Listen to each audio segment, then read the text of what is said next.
Ladies and gentleman, ಬೇಸಿಗೆ ಬಿಸಿ ಏರೋದಕ್ಕೂ ಮುನ್ನವೇ ರಾಜ್ಯದಲ್ಲಿ ದರ ಏರಿಕೆ ಎಲ್ಲರ ಜೇಬನ್ನ ಸುಡ್ತಾ ಇದೆ. ಕಳೆದ ವಾರ ಮೆಟ್ರೋ ಟಿಕೆಟ್ ದರ ಏರಿಕೆ ವಿಚಾರ ಬೆಂಗಳೂರಿನ ಜನರನ್ನ ಕಂಗಾಲಾಗುವಂತೆ ಮಾಡಿದೆ.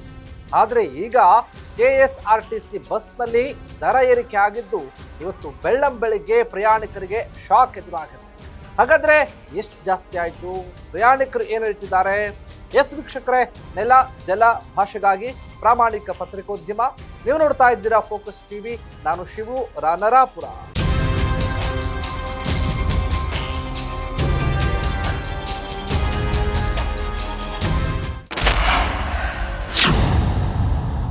ಇತ್ತೀಚಿನ ದಿನದಲ್ಲಿ ದರ ಏರಿಕೆಯ ಬಿಸಿ ದಿನ ದಿನಕ್ಕೂ ಕೈ ಸುಡುವಂತೆ ಮಾಡ್ತಾ ಇದೆ.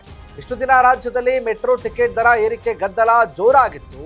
ಇದೀಗ ಕರ್ನಾಟಕ ರಾಜ್ಯ ರಸ್ತೆ ಸಾರಿಗೆ ಸಂಸ್ಥೆ ಇಂದಿನಿಂದ ದರ ಏರಿಕೆ ಮಾಡಿದ್ದು ಪ್ರಯಾಣಿಕರು ಕಂಗಾಲಾಗುವಂತೆ ಮಾಡಿದೆ.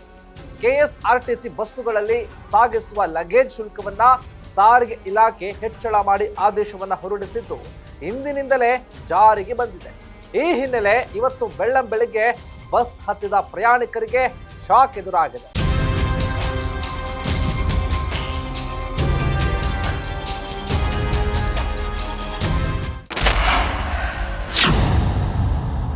ಡೀಸೆಲ್, ಸಿಬ್ಬಂದಿ ಹಾಗೆ ಇತರೆ ವೆಚ್ಚಗಳ ಹೆಚ್ಚಳ ಹಿನ್ನೆಲೆ ಕೆಎಸ್ಆರ್ಟಿಸಿ ನಿಗಮದ ಬಸ್ಸುಗಳಲ್ಲಿ ಸಾಗಿಸುವಂತ ಲಗೇಜಿನ ದರ ಏರಿಕೆಯಾಗಿದೆ. 2025ರ ಜನವರಿಯಲ್ಲಿ 15% ಬಸ್ ಪ್ರಯಾಣ ದರ ಏರಿಕೆ ಮಾಡಲಾಗಿತ್ತು. ಆದರೆ ಲಗೇಜ್ ಶುಲ್ಕವನ್ನ ಆಗ ಪರಿಷ್ಕರಿಸದ ಕಾರಣ ಈಗ 15% ಅಷ್ಟು ಲಗೇಜ್ ದರಗಳನ್ನ ಹೆಚ್ಚಿಸಲಾಗಿದೆ ಅಂತ ಕೆಎಸ್ಆರ್ಟಿಸಿ ಸ್ಪಷ್ಟಪಡಿಸಿದೆ.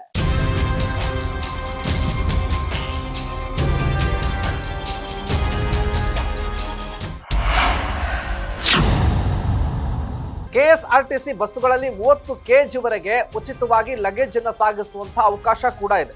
30 kgಗಿಂತ ಅಧಿಕ ಲಗೇಜ್ ಪ್ರತಿ ಕೆಜಿಗೆ 6 ರೂಪಾಯಿಯಿಂದ 145 ರೂಪಾಯಿವರೆಗೆ ಶುಲ್ಕವನ್ನ ವಿಧಿಸಲಾಗಿದೆ. ಇದರೊಂದಿಗೆ ಪ್ರಯಾಣದ ದೂರ ಮತ್ತು ಸ್ಟೇಜ್ಗಳ ಆಧಾರದ ಮೇಲೆ ದರ ಬದಲಾವಣೆಯಾಗುತ್ತೆ.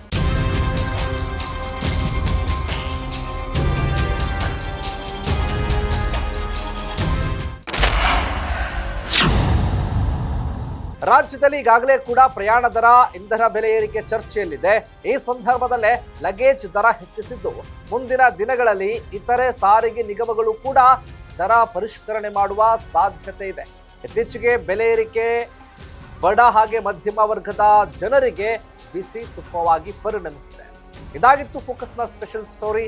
ನೆಲ ಜಲ ಭಾಷೆಗಾಗಿ ನೋಡ್ತಾ ಇರಿ ಫೋಕಸ್ ಟಿವಿ.